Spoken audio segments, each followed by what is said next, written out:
Hello everybody, it's Kate Spencer, the author of the 12 Lessons book series. If you haven't read it, then you should, because it's totally life-changing. And if you have read it, please leave a note in the comments about how you found it, in terms of how it changed your life, along with many other people all over the world, so that anyone watching this can consider getting a copy if they'd like to.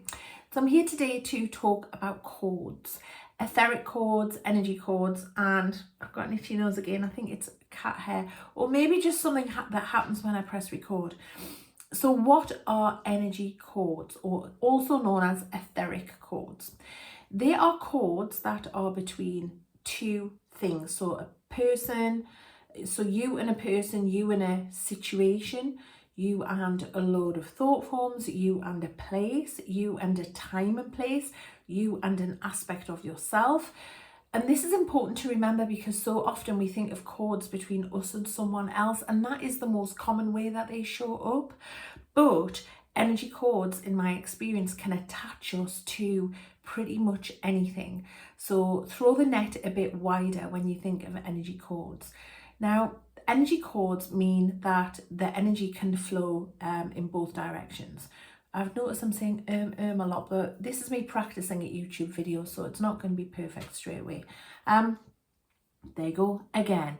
So the energy flows both ways. Now, most commonly when you're corded to another person, that's because there is some kind of connection there. And sometimes cords can really drain you, and sometimes also the other person's stuff can start playing out for you, or vice versa. So obviously, if you need medical attention, then go and get medical attention. Be responsible for yourself. But sometimes you can have symptoms.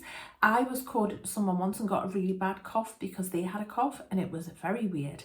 But yeah, always get checked out by a doctor if you need to be. But cords can also make you feel emotion. So say, for example, you suddenly feel an emotion that is out of context, or that is not the usual for you, then that can be because you're corded to someone. You might feel anxious, you might feel unsettled. It's quite common to feel as if you're being watched when you're corded to someone as well, because they're kind of in your energy field.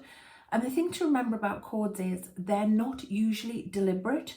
So cords will attach when a person perhaps sends you energy, but they're not exactly sending you that energy. They might be thinking about you, they might be talking about you, and the energy manifests as a cord and comes your way.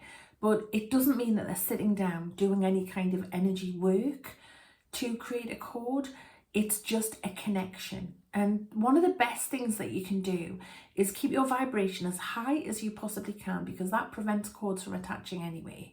And also have good energy hygiene, so good energy housekeeping, as I like to call it. So make sure that you are regularly asking for cords to be cut, that you're using crystals if you feel drawn to, that you're making sure that you're feeling happy, that you're meditating, that you're looking after your physical body, that you're eating properly, you're hydrated, you're sleeping properly, you're keeping out of any drama. All of those things are going to raise your vibration and make it less likely for cords to attach. Speaking personally, when I get corded, it's usually because I'm depleted. And when I do get corded, I can feel very out of sync, and all of the above, like someone's watching me, other people's emotions playing out for me. Sometimes I can't sleep. Sometimes I get deja vu, flashes of their stuff as well.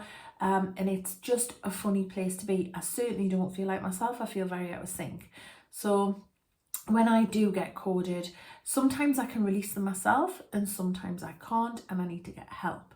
But the way to release them yourself, and there's a lot of information out there about this, and I'm going to say something that's a bit controversial, okay? So buckle up for this one. There's a lot of snobbery out there as well about how you should cut cords. And the only thing that I would say is the way you should cut cords is the way that feels right to you. Because in my opinion, and it's only according to me, and always just take what you need, in my opinion, intention is the overarching ingredient here. That is the magical ingredient. So really, you can do more or less whatever you feel drawn to doing, as long as your intention is that you're disconnecting from that person, place, time, or situation. So there are quite sort of traditional things that you can do, and it's sometimes nice to do that because you can create something of a ritual.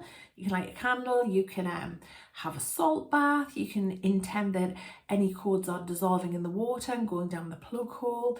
That can be really effective, and if you wanted to, you could add some essential oils, and obviously I'm not an aromatherapist, so I can't advise you what to add, but I always use lavender in my bath. You can, when I say salt, you can literally put table salt in there. Epsom salts are claimed that you can literally just twist the salt off the table into there, and that can help to clear your aura and your energy field. You can use crystals. I've got one there on my desk. It's a selenite crystal, and it's like, it is a wand. So you can run it through your aura and you can ask for any cords to be disconnected. You can just do that all over if you don't know where the cords are. If you feel like you know where the cord is, obviously focus on that area, or you can use a pendulum to find the specific cord, or get someone else to scan you. Blue kyanite is also good for that, for cord cutting. That's a crystal as well. Or you can ask Archangel Michael. You can just take a breath. You can invite Archangel Michael to come into your energy field with his sword of truth and cut the cords. You can sit in a meditative state and you can tune in and ask that the angels help you, or that your higher self assists you. It's important at this point as well to say that you must hold the intention that it's done with love and grace, because you don't want to do it with anything other than that, because law of attraction is going to send you back what you send out. So just do it with love and grace and dignity, and ask that they're disconnected. And cords can come in lots of different forms. So you might be thinking now, as I'm talking about cords, they might look like a rope. They can be really fine like a hair. They can be feel like glass. They can be like barbed wire. In my experience, when I do energy work, they can show up in lots and lots of different ways. So just be open, and whatever you get is right for you at that time. The other thing to say about cords is that some people say that cutting them is really, really bad. I don't buy into that. I don't subscribe to that, because I believe that intention is the overarching ingredient. It's never ever been my experience when I've done it for myself or anyone else that there's been any energy leakage or energy damage. That's not me being facetious or sarcastic. I just think that holding the intention that they are safely cut, disconnected, dissolved, resolved, removed, whatever it is that you want, is totally fine. We don't have to get stuck in the ego thing of you shouldn't cut them, you shouldn't do this, you shouldn't do that. As I said at the beginning, you should do what you feel is right for you, and that goes for this and anything else. So anyone who's saying to you, you should do this and you should do that, just do a gut check on that person and their intention as well, because you are the boss of you. You are the person who is in charge of you. So I hope that helps. A little whistle stop tour of etheric cords. Oh, before I go, they very commonly get attached to chakra points as well. And if you know anything about chakras, then you can often get information through. So a throat chakra cord would be about someone not wanting you to speak your truth, someone wanting to stifle your voice and communication. Throat's also about anger and resentment. Obviously heart chakra will be about emotions, base chakra will be about money and fear. So once you know a little bit about chakras, you can work out, if you can find the cord, what it's about, and that can help you to join the dots up in terms of what it might be attached to or who it might be attached to. If you do need to know, you might not need to know. Sometimes going down that rabbit hole just incites drama, and it's better just to get everything cleared out and start again, send everyone love, sod them all off and start over. So I hope that helps. I know I've said a lot. I know there's a reflection in my specs. I can think of loads of things that I could have done better, of course, but I pressed record and I wanted to get through it. And as I said, I'm quite new to the whole YouTube thing, so it's a bit scary, but I'm determined to get better at it. And getting better means showing up and continuing to make videos. So yeah, they won't be perfect for a while yet. So I'm going to say goodnight for now. I'm sort of going, I daren't watch this back because I've said it so many times. So I'm sending you lots of love across the miles wherever you are.